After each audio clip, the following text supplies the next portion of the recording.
The lake was Tom's escape, a quiet place where the world slowed down and the water reflected nothing but peace. But that peace shattered the moment he drove up one weekend and spotted an enormous RV squatting right on his private lot. Its engine was off, its awning stretched wide, and folding chairs were already set up as if someone had claimed permanent ownership. Tom blinked in disbelief. At first he thought maybe a lost tourist had accidentally parked there, but as he got closer he saw something worse. Karen. She wasn't just any neighbor. She was the self-proclaimed queen of the HOA, a woman who believed rules bent to her will and everyone else lived at her mercy. And now, apparently, she thought his lake cabin lot belonged to her. Karen leaned casually against the RV, sipping iced tea like she was at a resort. "Oh, Tom," she said, smiling in that smug way that made his blood pressure rise. "This lot is way too nice to sit unused all week. I figured the community should benefit from it. The HOA supports shared use of the lakefront, you know." Tom's jaw tightened. Shared use? He owned the deed. He paid the taxes. He maintained every inch of this land. Yet here she was, squatting with her RV like she had every right in the world. He tried to keep his voice even, but the anger simmered underneath. "This is my property, Karen," he said firmly. "You don't have permission to be here. Move your RV, now!" But Karen only laughed, waving him off as if he were a child throwing a tantrum. The sight of her RV planted in the center of his property sent a chill down Tom's spine. He knew then this wasn't just a simple misunderstanding. It was the start of a battle, and Karen had no idea who she was messing with. Karen wasn't content with simply parking her RV on Tom's lot. She went all in. Within days, she transformed the lakeside cabin space into her personal campground. Bright string lights hung from the awning, a portable grill smoked in the breeze, and plastic Adirondack chairs lined the water's edge. It wasn't just a parked RV anymore.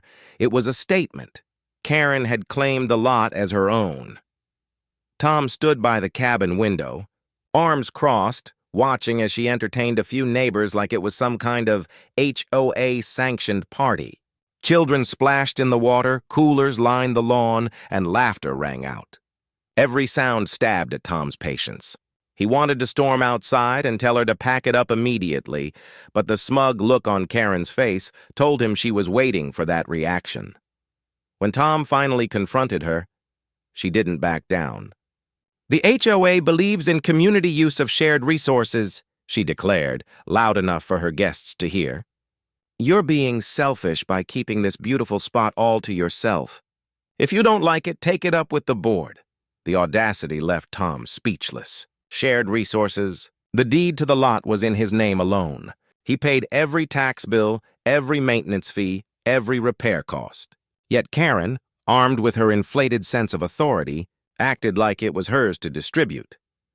Neighbors who attended her gatherings avoided Tom's gaze, but he noticed a few of them shaking their heads, whispering to each other about Karen's nerve.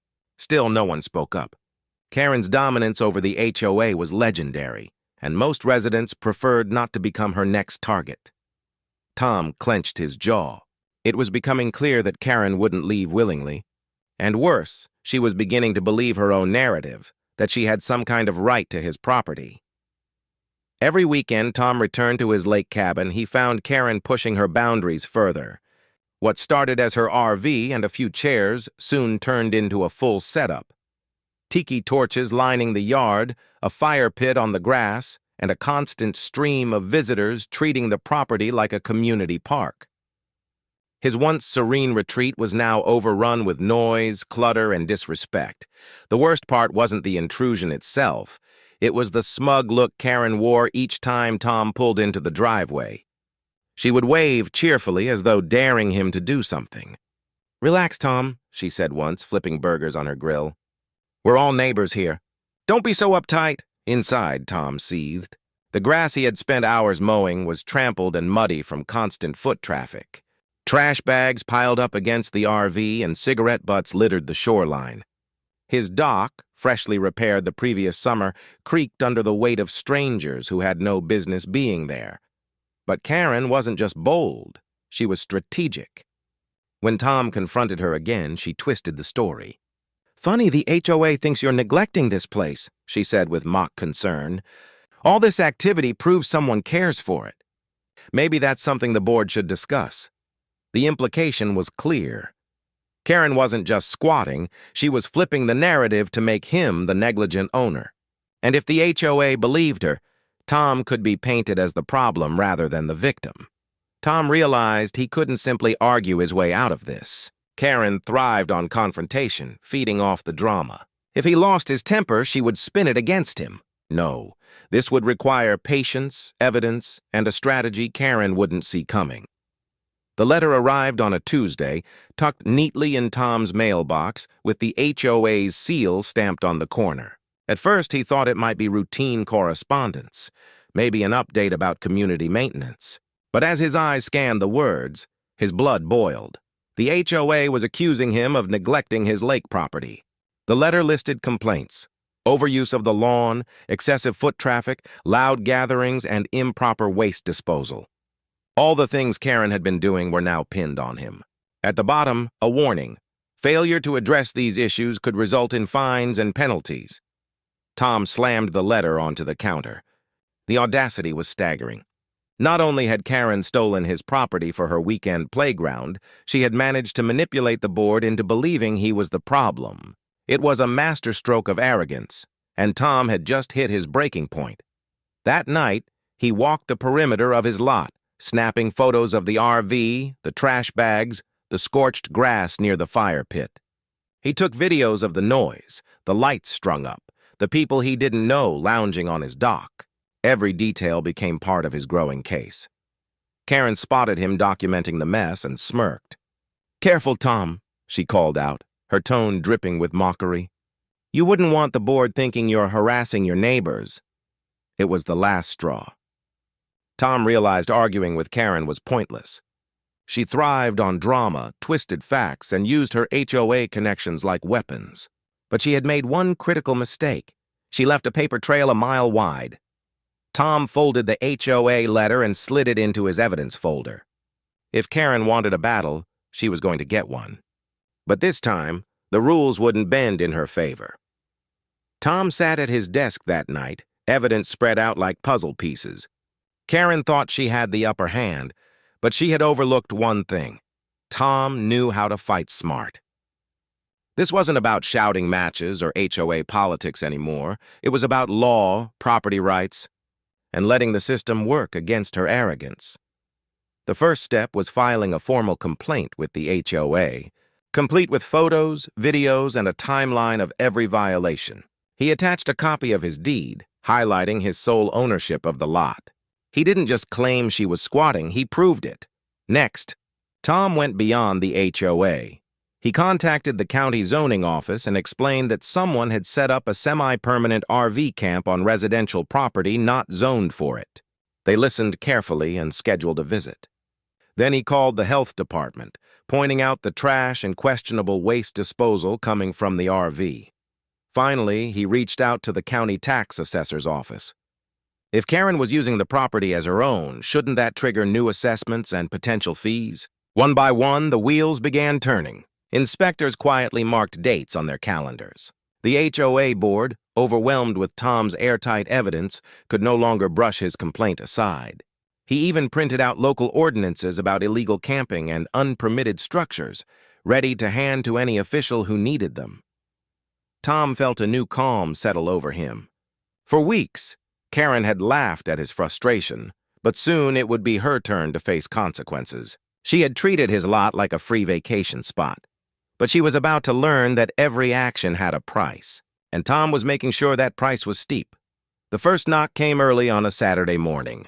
Karen, still in her robe, stumbled out of the RV to find two county zoning officers waiting by her steps. They asked for permits to keep her RV parked on the lot, along with documentation for electrical hookups and waste disposal. Of course, she had none. By mid-afternoon, another vehicle pulled up, this time from the health department. They inspected the trash piled around the RV, noted the fire pit scorch marks, and raised concerns about sewage disposal. Karen's smile faltered as she tried to argue, but each official had the same calm response. "These are violations. You'll be hearing from us." Neighbors began to gather, pretending to water their lawns or walk their dogs, watching the scene unfold. For once, Karen wasn't the loudest voice on the block. She was on the defensive, scrambling to justify herself to officials who weren't impressed by her usual charm or intimidation. The final blow came when a county tax assessor arrived the following week. They explained that if Karen was treating the lot like a vacation property, she could be liable for additional taxes and fees. The color drained from her face. What started as a free lake getaway was rapidly turning into thousands of dollars in fines, penalties, and unexpected bills. Tom stayed quiet through it all, observing from his porch as the officials worked. He didn't need to shout or gloat. The evidence spoke louder than he ever could. The smug grin Karen had worn for weeks was gone, replaced by frustration and panic. By the time the last official drove away, Karen's RV was no longer a symbol of triumph. It was a financial nightmare, and everyone in the neighborhood knew she had brought it on herself. When Karen finally pulled her RV off Tom's lot, the space looked battered but free again. The lawn bore scars from weeks of misuse, but to Tom, the emptiness was a victory. He stood by the water's edge, breathing in the quiet he had missed so much.